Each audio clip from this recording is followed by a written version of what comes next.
Hi everyone, welcome back to my channel. It is Atia here at Booking It with Atia, and yes, I am in the car because sometimes you just gotta adapt to situations, and I'm sure in the future we'll be seeing more car videos just because of the way life is right now. But today we're going to get into my weekly wrap up. So I didn't film a weekly wrap up last week, and I am going to be combining 2 weeks. So this is my 7th and 8th weekly wrap up, and I'm realizing now that I did not write down what those weeks actually were. So let me do that. I know it's ending on March the 25th. No, ending on March the 24th.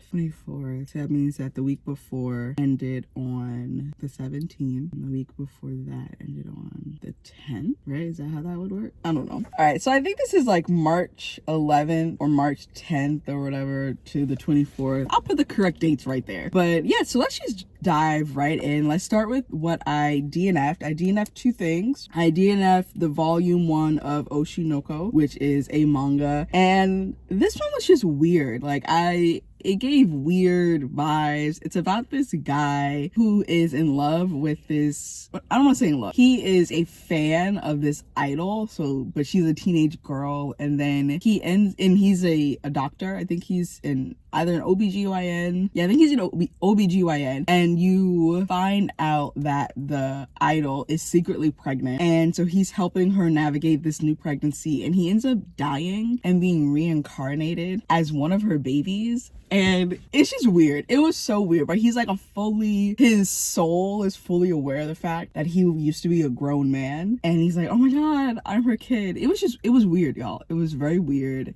I got icky vibes. And so I stopped reading it. And then I want to say like maybe 40% of the way through Sex, Lies, and Sensibility by Nikki Payne. There was nothing arguably wrong with this book. I was just bored. I did not care for the characters. I'm not gonna say I didn't care for them. I didn't dislike them. I literally did not care about them. I was forcing myself to read it, and I was like, this is not, no. You know what I mean? And they weren't intriguing enough for me to want to continue reading, and so I stopped reading, and that's that. I'm gonna break this down into, because it's so much, I'm gonna break it down into categories. So we're gonna start with novels and novellas, and we're gonna start with The Lover by Sylvia Moreno Garcia. This is a novelette / short story that is an Amazon original. I've been perusing the Amazon original stories because if you have Kindle Unlimited, which I do, then that's a part of that subscription. So I was like, why not read short stories / novelettes from authors I'm already interested in or authors I've read from, and they're free. And these stories are like really short. They're less than 50 pages a lot of the times. And The Lover is about a girl, young woman, I guess a woman, who when she's a girl, she gets a fortune that tells her that her lover will come from the forest. And so she thinks that this new arrival, this new man who comes from the forest is going to be her lover, but he ends up marrying her sister, and it's just completely messy. I really liked it. I really liked the plot. I also enjoyed how it felt very much like a folk tale or a fairy tale, but for adults. Like, it definitely had its own meaning, and I ended up giving that one 4 stars. Then we have another novelette / short story called Fires to Come by Asha Lemmy. This one is a historical fiction. It is about a Black girl who has been adopted into an Italian mobster family in, I forget which period in time it is, but she's like ingrained in this family, but of course the community has accepted her, but they've only accepted her because her dad is like the Don. He runs the town and he runs the community, and I don't even want to say they've accepted her. They accept that she exists and that she is the adopted daughter of this mafia man, and it is about her trying to carve out a place in this community and in this family, and carve out a place for her own future and what that means means being a Black woman who is essentially straddling two worlds just because of the family that she ended up being with. I ended up giving Fires to Come 4.5 stars. Okay, and then I finally finished A Drop of Venom by Sajni Patel. Oh my goodness. This is an Indian-inspired Medusa retelling, and we follow, and of course I just forgot her name. We follow Manisha, and we follow, so we follow Manisha, and we follow Pratevush, I believe is his name. And what I found so intriguing about this book and the way it was written is we meet Manisha from a past. Like, her chapters are from before present day, and they're slowly bringing us up to current day. And then we have Pratevush, who his story starts us in the present day and we go forward. And it's alternating chapters told from both their point of view. And they are essentially, we're traveling with them, and we learn how they meet and how they're going to meet again at a later point in time. And I'm not explaining it the way that I want to, but I found the way that this story was told so intriguing and so interesting. I loved the character development. I loved what it was saying about patriarchy and toxic masculinity, and just the way that we treat girls and women in certain cultures, well, actually pretty much in all cultures.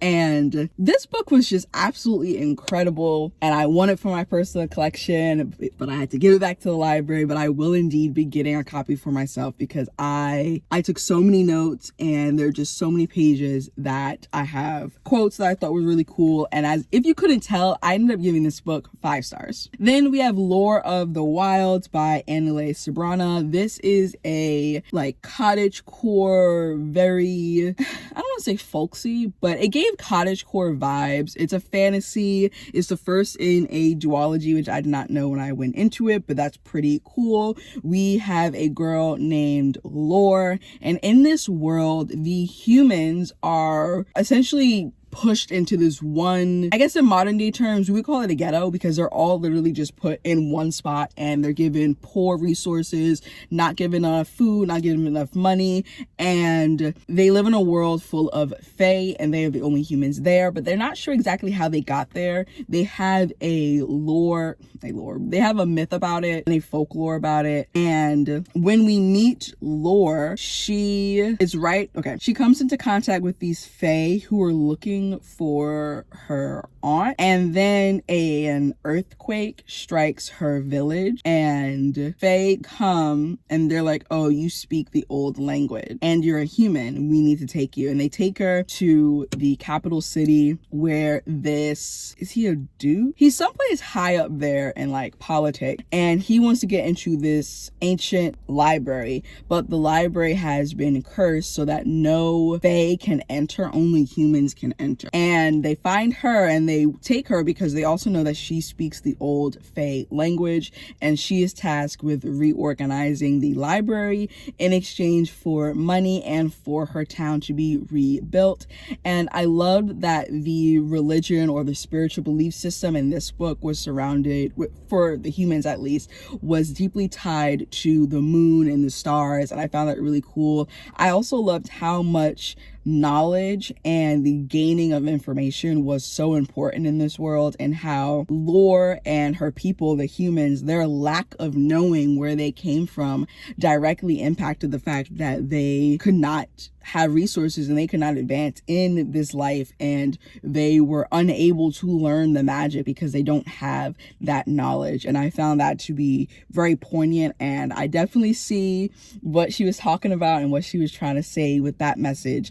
And I ended up giving Lore of the Wilds 3.75 stars. Next up, we have The Edge of Midnight by Beverly Jenkins. This is a romantic suspense novel. We follow a woman. She is the director of a community center, or a recreational center. I guess it was like a community center, and the city has tasked her with coming up with like $17,000 or something ridiculous like that, or they're going to shut her down and like tear the place down. She of course is distraught because she has no money. They're not bringing in enough money to keep their doors open, and a local gangbanger comes to her and it's like, hey, if you steal these diamonds for me, I'll give you the money that you need to keep your doors open. And she's like, no, but at the same time the community center has been her life's work, and so she says yes. And we follow her, and then we follow the love interest. What was her name? I think her name was Sarita. And then we follow the love interest, Michael. He is a very wealthy businessman in the community, and he is also part of this secret organization that is tasked with going into or being in their neighborhood and trying to clean it up from the inside out. And the only catch is that they are a test program, and the government is not going to claim them just in case something goes wrong. And part of one of their missions is actually to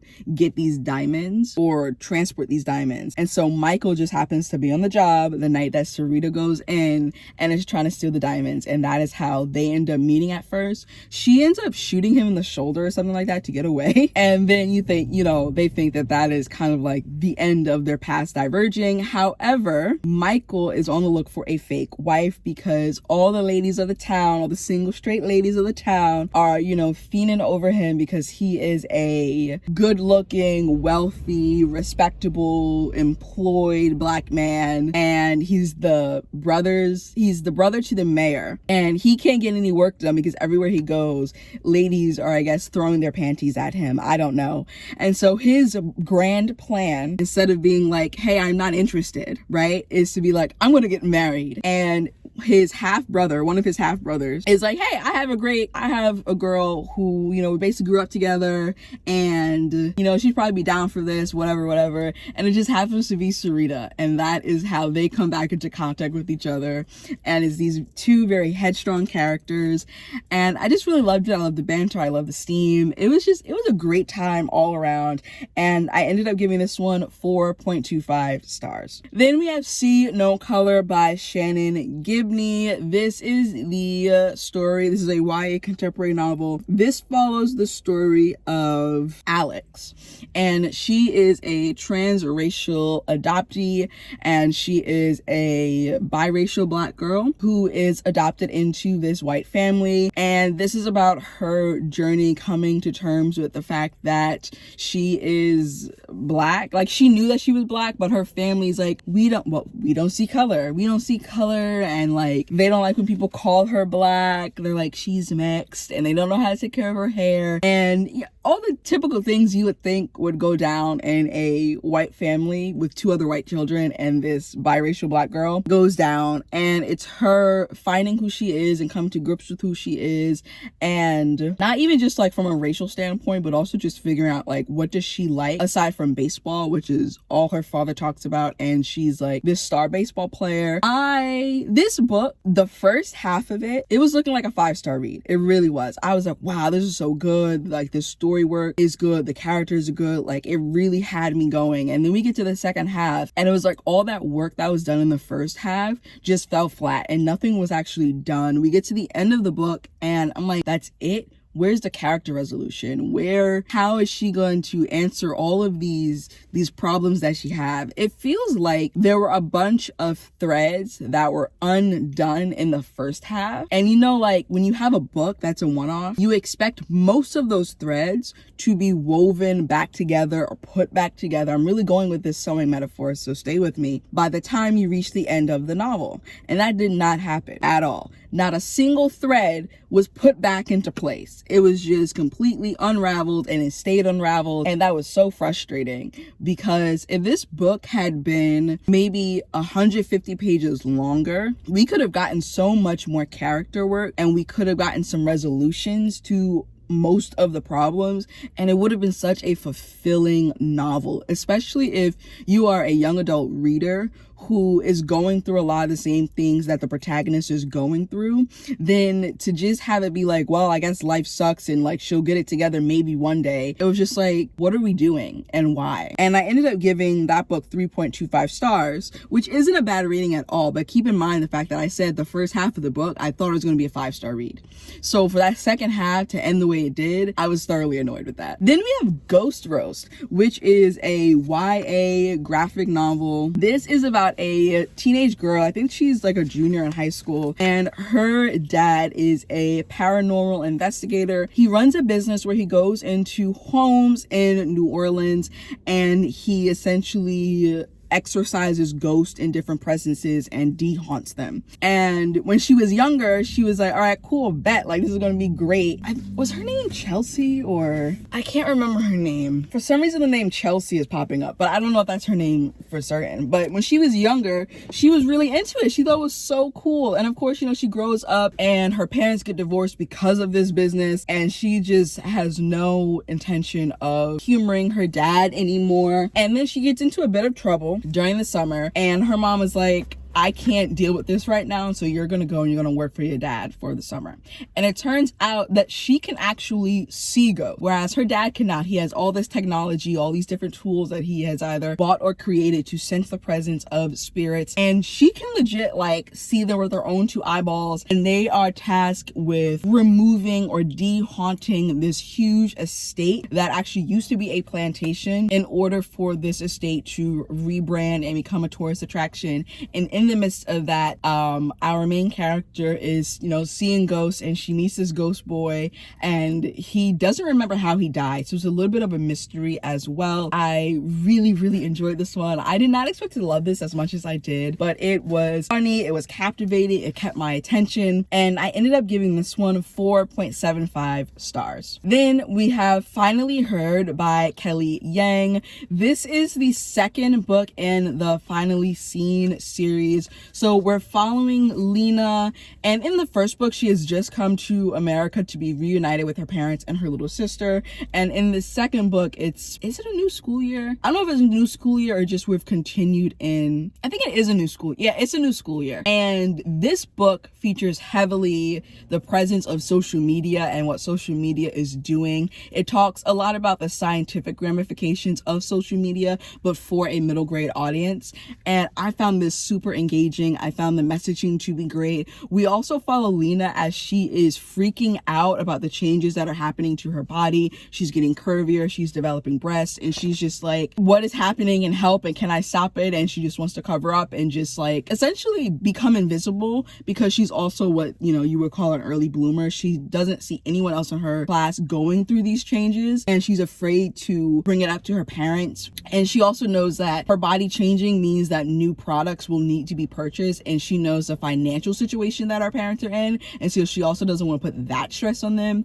And I just found this book to be talking about a lot of different topics in a great way. And I think that this is a book where if you have a middle grade age child, a tween, or someone that's entering the tweens, this is a great book to put into their hands, because it talks about so many different issues and so many different topics in a great way. It's fleshed out, and I absolutely loved it. I gave it 5 stars. Next up, we have Luca by Gray Huffington. This is a contemporary urban romance where we follow Ever, and when we meet Ever, she is on the run from her abusive ex-partner, who also happens to be the father of her 2 young girls. She has fled back home and is essentially, she's in hiding, honestly. And then we have Luca, who is the older brother. I think he's the eldest brother. Yeah, he's the eldest brother to Ever's best friend. And how they connect, besides Ever's best friend, is that the best friend Lyric, who actually, she has her own book that I plan on reading next month. The best friend Lyric is going to pick up Luca from prison. He's getting out of prison for a murder charge.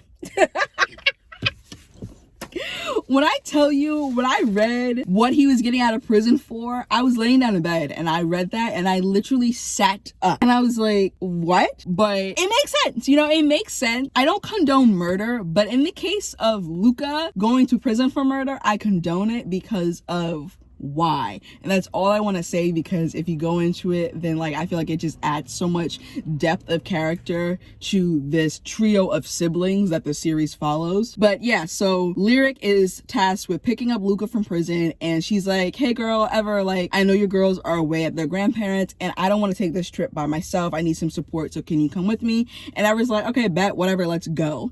And that's how she ends up meeting Luca. It's a little bit of an insta-lovey situation. They like, you know, see each other and like, oh my god, but it is so good. This book is absolutely excellent. There is no third act breakup whatsoever, which was great. The character development is absolutely chef's kiss. I love how Luca was just there forever, and I also love that even before ever met Luca, Lyric, the best friend, she has this moment in the beginning of the book where she's like, you know, you've had to be strong for so long. It's okay to have those soft moments and to have those moments where you are vulnerable.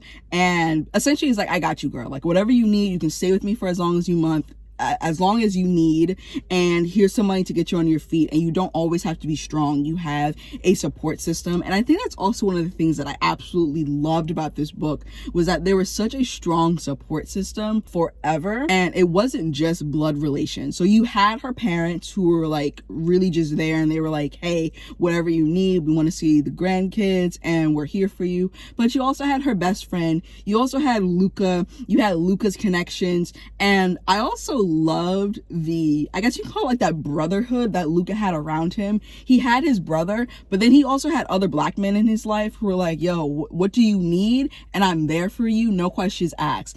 And I just loved that. I really, really loved that. And I'm looking forward to reading Lyric's book, because we meet who's supposed to be her love interest in Luca, and I'm looking forward to getting to know more of that character and that like relationship, but also just seeing more of that brotherhood that is embedded in this series. And if you couldn't tell, I gave Luca 5 stars. Then the last novel / novella that I finished during those 2 weeks was Fallen Grace by Sadiqa Jones. This is another novelette, Amazon original series. This is an historical fiction that follows a young girl. I believe she's like 18 or 19 when we meet her. And this is set in the same, I guess, universe we can say as the House of Eve. And so if you don't know what that's about, basically, and I haven't read it yet, but I do want to, basically there's a house that young girls or unwed pregnant women, girls are sent to have their babies, and then their babies are taken away and put someplace else. But then these girls and women are still in the house doing manual labor. And so we follow a young woman, Bubbles, after she has recently given birth, and before they can take her baby away, she's like, yeah, I'm out. So she runs away with this, and she's black. She runs away with this white girl, and it is about Bubbles finding her way. And she is a preacher's daughter, and her, you know, holy, magnanimous father essentially kicked her out and was like, yeah, you're no daughter of mine. And it's her coming to grips with the fact of like, she lost that sense of community because she was exiled from the church. And I ended up giving this one 3.25 because, and again, that's not a bad rating. I just wish the ending was better, honestly. Like, I did not like the way that it ended. And I also felt like, what is this car doing? How do you pull like halfway into a parking spot and then stop? What was I saying? Yeah, I didn't like the way that it ended, and it was a fun, nice, cute story. The plot was a little bit all over the place, and the characters weren't really developed. So I feel like if the characters had been developed, I would not have minded so much that the plot was just like all willy-nilly. But yeah, I ended up giving that one 3.25 stars. Hello, Atia from the future here. I realized, really hope that you can hear me. I realized as I was, you know, in the editing process, that I never talked about one of the books that I read during that 2-week period, which is so funny to me because it's one of my favorite books of the month. And that is The American Daughters by Maurice Carlos Ruffin. This is an historical fiction novel that takes place, I don't know why I ever start to say it takes place when, because I never know. But this is actually around the time of the Civil War. And so you have some places in the United States that are engaging in chattel slavery. And so you have enslaved Black people. And we follow one main character, Addie. And she is down in Louisiana. And we follow like essentially her coming of age and things like that. And she becomes involved in this group of other Black women, both enslaved and free, called the American Daughters. And these are Black women who, using various techniques, are able to get information from the Confederate side of the war and pass it on to the, what do they call it, the Union side, to further the efforts of freedom and ending slavery in the United States. This book was so good. Like, I couldn't stop reading. It's so engaging. It's less than 300 pages, but it doesn't feel like that in the best way possible. It feels like a full, rich, full body story with fleshed out characters, engaging plot, engaging dynamics, there's stakes, and there's an interesting look at Black women and our place in history and our often ignored place in history, especially when it comes to certain movements regarding civil rights. And what was so interesting is that this book, the way it's constructed, you have the main storyline, and then you have some passages that seem to be taken from like the future in a sense. And so it felt very meta novel to me. And like, I'm new to the whole idea of meta novels. I've only read that I know of one meta novel, and that was The Double Life of Benson Yu. This is essentially a book within a larger academic text, if that makes sense. So when we open up the book, it's kind of like this is the account of a real woman who lived in history, and we don't know if it's all factual. And then you have other moments in the book where you get like, what are they called? Primary sources of ads looking for enslaved people. You have transcripts from the future and things like that. It was just a well done novel, very unique take on the idea of a slave narrative. And I'm looking forward to reading more from Maurice Carlos Ruffin. It's funny because I was looking up his backlist, and I actually already own a copy of a previous novel of his. I own We Cast a Shadow, or When We Cast a Shadow, and I've always been super intrigued by the premise of that book, but I have not gotten the chance to pick it up. So I've actually added it. I don't know if I added it to my April TBR or my May TBR, but I do plan on reading at least one more of this author's books before the halfway point of the year hits. But yeah, I really enjoyed this book, and I gave it 4.75 stars. It was damn near perfect, and I hope that more people pick this book up and start talking about it, because it deserves all of the acclaim. Woo! Guys, look how much we have left. Okay, I'm gonna zoom through the manga because it's only 7. I finished volume 11 of The Apothecary Diaries. I gave that one 4.5 stars. I finished volume 1 of The Abandoned Empress. I gave that one 4 stars. I finished volume 1 of Boys Run the Riot. Again, gave that one 4 stars. I read The Ancient Magus' Bride volume 17, and I gave that one 5 stars. I read Blue Period volume 12 and gave it 4.5 stars. I read Our Dreams at Dusk volume 2 and gave that one 4 stars. And I read Platinum End volume 7 and gave that one 4 stars. So I continued in 1, 2, 3, 4, 5 series, and I started 2 other series. And now let's go to what like the bulk of this video is going to be, and that is picture books. Y'all, I was truly in my picture book bag this past week. Like, I was just, all of this is 3 different pages, all notes on picture books, y'all. All notes on picture book. And it's just like, wow.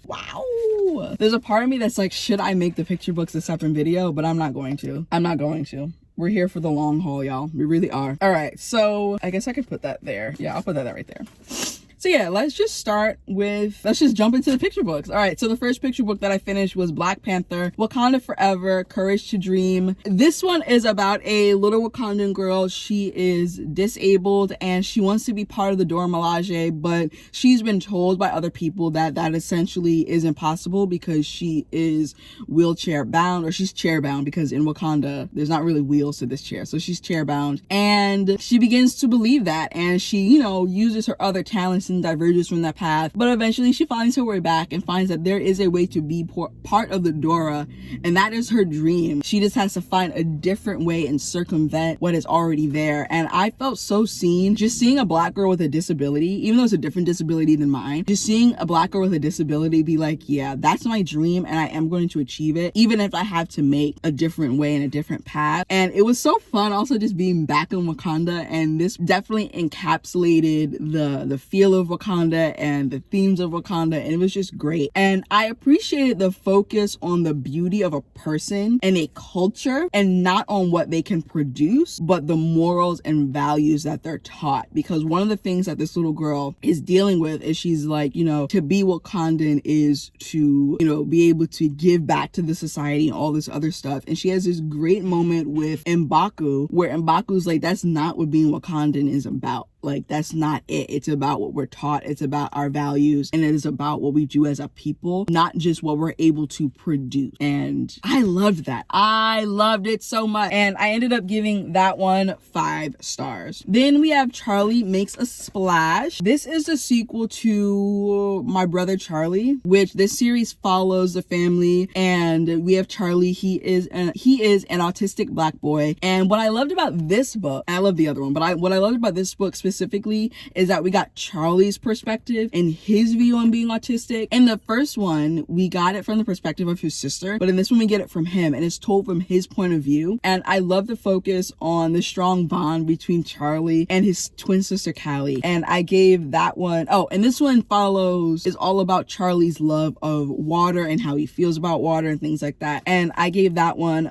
5 stars. Then we have Who Are Your People? This is told from the perspective of a Black father telling his 2 young children about the resilience, hope, and skills of Black American history. And he's like, these are your people. Even though you might not be like directly related to all of them, they all have contributed to Black American history and American history as a whole. And this is essentially the soil that you have been grown from. And it was also just breathtaking spreads that incorporated different figures in Black American history into nature and into the landscape. And I gave that one also 5 stars. Next we have Baba, What Does My Name Mean? This follows a young Palestinian girl who asks her father one day, like, what does my name mean? Where does it come from? And this takes her on this like dream-filled journey back to Palestine and the different major cities in Palestine. And it was cool getting to learn about the major cities of Palestine and what they're known for, because I did not know any of that. And I gave Baba, What Does My Name Mean? 5 stars. Next we have Unstoppable, How Bayard Rustin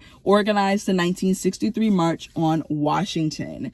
Y'all, what? I did not know about Bayard Rustin until I want to say like 2013 or 2012, when his partner, because if you did not know, he is a gay Black man who fell in love, and his life partner was actually a white man, and Rustin is no longer with him. And what his partner was doing at this current point in time, when I was in high school, he was going around telling the story of his love and bringing recognition to the stuff that Bayard Rustin did for the civil rights movement, because at the time he was pushed out of the forefront and pushed out of the spotlight because he was gay, and because also his love was a white man. So like those two things just that was not a thing that the movement was going to back or support or even just let deter from the mission. And that has always stuck with me so much. Like I've always just like, it's heartbreaking the same way that Rosa Parks Parks was not the first Black woman to refuse to give up her seat on the bus. It was actually another woman, and I wish I knew her name, but the movement was not going to put her at the forefront because she was I don't know if she was a teenage mom, but she was pregnant and she was unmarried.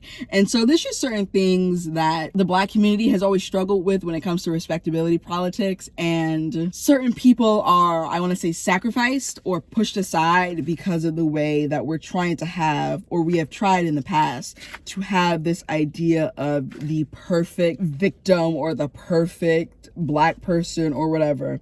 And so I loved just hearing the story of Bayard Rustin, or reading the story of Bayard Rustin, and there's like such sharp and beautiful imagery that showed such hope and purpose in this picture book. And it's a great resources that showcases and celebrate an often forgotten key player in the fight for civil rights. Like, I had no idea just how much this man contributed. Like, he planned the 1963 March on Washington. Think about that. The march that we know as, like, I Have a Dream, we know Martin Luther King, and, you know, maybe you know that John Lewis also spoke. We never think about who planned it, because the person who planned it, who was supposed to speak at this march, they're like, nah, you know, like, we can't have that. And the fact that he planned it, he planned the march, but you don't know this, was so frustrating. And I wasn't aware that it was actually Rustin who taught Dr. King about non-violent protesting, which is wild that not more people know about this, because Dr. King is like known for non-violent protesting, but it was actually Rustin who learned about it from just studying Mahatma Gandhi,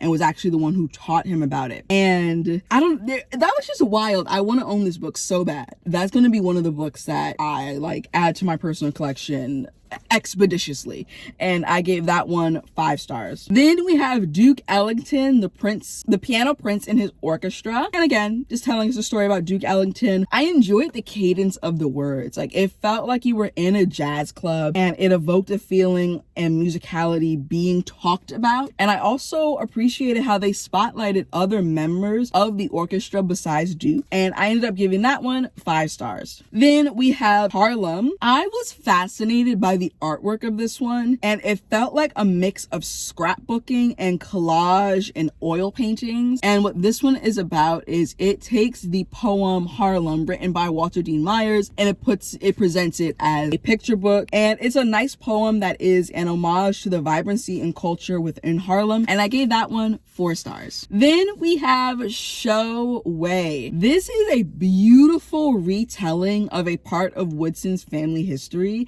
and it pays so much respect to Black seamstresses and the skill and knowledge they had, and how they were able to help their fellow enslaved chase their own freedom. And the artwork did an excellent job leaning into the quilting and sewing element of the story. And the artwork was also just so detailed, but also abstract in certain ways. And it shows just how close, generation-wise, we are to chattel slavery. And I gave Show Way 5 stars. Then we have Juneteenth for Maisie. This is about a little girl who's like having a moment, and she's like, I can't get anything that I want. And her dad is like, you know who else couldn't get anything he wanted? This ancestor of yours who used to be a slave. This is such a Black parent thing to do. Who used to be a slave, and then he was freed, but 2 years after he was given freedom. Like, that is such a ridiculous way of humbling a Black child, but it is just so relatable. And I like the story that connects Maisie to Juneteenth, but I also appreciate the ending note that Juneteenth is a celebration of all of us finally being free, because we're not free until all of us are free. And I ended up giving Juneteenth for Maisie 4 stars. Then we have The Village That Vanished. This is a book about a village that they know other villages around them are being raided by slave catchers, and they're like, what do we do? And so they decide to essentially just like pack up the whole village, make it look like nobody was there, and just peace out. And I love that it was told in the form of a folk tale, which ties back to African traditions and traditions that our people brought over. And I enjoyed the moral of the story about the interconnections of faith and courage. And I ended up giving The Village That Vanished 4 stars. Then we have Love is Loud, how Diane Nash led the civil rights movement. Again, another person in history that I had no idea about, and I did not know how pivotal she was to the civil rights movement, and it upsets me and it frustrates me to no end that I am 28 years old and just learning about some of these figures in history that I should have been taught about in elementary. When I was learning about Martin Luther King, and I was learning about barely Malcolm X, and I was learning about Rosa Parks, I should have been learning about Bayard Rustin, and I should have been learning about Diane Nash, and I should have been learning about John Lewis. But you know what? Better late than never. Anyways, I didn't know, as I just said, how impactful Diane Nash was to the civil rights movement, especially the non-violent sex. Like, I find that so weird, and I read that shortly after I read the one about Bayard Rustin, and it's like, it is wild that the person we know for nonviolent, like when I say nonviolence in the civil rights, I know you're thinking about Martin Luther King Jr. I know you are. That's who you're thinking about. You can't tell me any different. That is who you're thinking about. But like, it wasn't even his idea. And not to take away from everything that he did, but like, it legit was not his idea. That is wild. And so Diane Nash is another one who, I think, was she in Tennessee? But wherever she was one of the people who, you know, heard about nonviolent protesting, again, inspired by Gandhi and his protesting in India. And she helped spearhead a lot of what was happening locally, and then she began to go different places. But I was just like, wow, like this is a pivotal part of our history, and we just don't know about her and how she's one of the foremothers of the civil rights movement. But yeah, and so I gave Love is Loud 5 stars. Then we have The Proudest Blue, and this is about a little girl telling the experience of her older sister beginning to wear hijab and just starting the new school year, and they're going to the shop to pick out like her first day of school hijab, and it was just so sweet and so great. And it was an excellent portrayal of a little Muslim girl who is proud of both her faith and of her big sis, and it's a true show of love between two sisters. And what's really cool is that the author of this book, the main author, it's not about her, but the 2 characters in it are named after her 2 sisters. And I just found that to be so absolutely cool. And I gave The Proudest Blue 5 stars. Okay, and then we have Zandi's Song. This is a book about a little black girl who loves everything about the water, and she is brought into the water by the water itself and turned into temporarily a mermaid, and the ocean is showing her just what is being done. And I thought, or I'm hoping that this is the start of a series, because there's so much to be explored about just taking care of the water and taking care of the different ecosystems and different animals in the water, and how that's all connected and how we can protect our waterways. And I thought that it was beautiful, vibrant, and fun artwork, and I gave that 4 stars. Then we have Rapunzel and the Stinky Tofu. This is a fun Chinese and Chinese cuisine inspired retelling of Rapunzel, which was so cool. That firmly puts the agency of the princess and her future back in her own hands. And I thought this was just like super fun and super funny, and I absolutely loved it, and I gave it 5 stars. Then we have My Grandfather's Song, and this pays homage to the people of Vietnam who settled in marshes and along the jungles, and there's an emphasis on honoring nature and being in harmony with it instead of just going in and trying to destroy it, that I really loved. And I gave My Grandfather's Song 5 stars. Then we have A Door Made for Me. This tells the heartbreaking story of a little boy when he goes to visit his grandparents, and he has a friend that he makes who just happens to be a little white boy. He's a little black boy, and they are going around the neighborhood after a really fun day of fishing to show the other friends what they caught, and the doors keep being slammed in their face. They don't know why, but the little black boy, like, just, he feels weird about it. And finally someone's like, you can come in to the friend, but the little black boy cannot. And so he's grappling with that, and it was heartbreaking. It was definitely heartbreaking, and it's a gorgeous artwork that's a love letter to black skin and black futures, and it takes a hard and hurtful topic and creates a doorway of understanding for young readers. And I ended up giving A Door Made for Me 4 stars. Then we have Festival of Colors. This is a very basic introduction to the Festival of Colors, also known as Holi, and it pays tribute to the traditional way of making the colorful powders, which I didn't know how those were made and like what the Festival of Colors actually was about and what it represented. So that was pretty cool. And I gave Festival of Colors 4 stars. Next we have Homegrown, and this is all about home being not a physical place, but a cultivated place of, you know, where you have home cooked food and meals, and just home is where the heart is, and that is what this book talks about. And it takes it from a perspective of a little black girl, and it definitely shows the love and the generational love between little black girls and their mothers and their grandmothers and so on and so forth. And I found that really cool, and I ended up giving that one 4 stars. Then we have M is for Melanin, and this is a black-centric learning tool that's empowering and memorable. It takes every letter of the alphabet and assigns it a meaning specific to like black Americans and just the different parts of our culture and the different parts of like being black American. And I found it to be like super fun, and I loved it, and I gave it 5 stars. Next up we have Forever and Always. There is a little black girl who is anxious every time her dad goes to work. He's an EMT, but that's not why she's anxious. She's anxious because he's a black man leaving the house, and she has grown up seeing these news reports of black people, specifically black men, being targeted and killed simply for existing. And so she has this anxiety around that, and there's anxiety rep, just like I said, in the little black girl, and it's very relatable, and it gives space for a feeling many black kids definitely still do feel.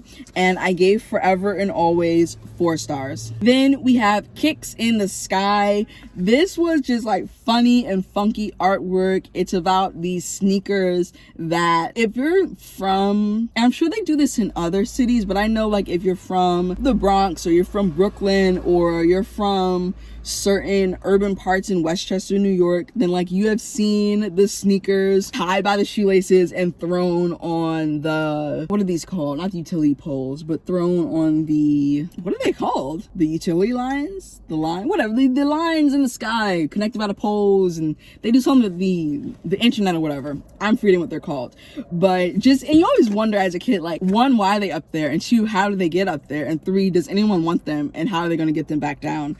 And it was just really dynamic spreads, and it had fun rhyming and poetry, and I thought it was just super fun and super chill. And I gave Kicks in the Sky 4.5 stars. Next up we have Place Hand Here. This is about a little boy who draws this mural on the side of his building with a handprint, and every day people go by and they put their hand there, and it is connecting them to someone who is no longer physically with them. And it's a beautiful story that was a common human emotion to connect. It's a beautiful story that uses a common human emotion to connect while also bringing awareness to an important topic. So the main boy in this story, his mother is actually incarcerated, and that is what spawned this story, because the author went and she was visiting incarcerated women, and one of the women gave her a card with a handprint. It was like, can you deliver this to my children so they know that I'm there and they can feel my love and feel my connection? And that's what inspired this story.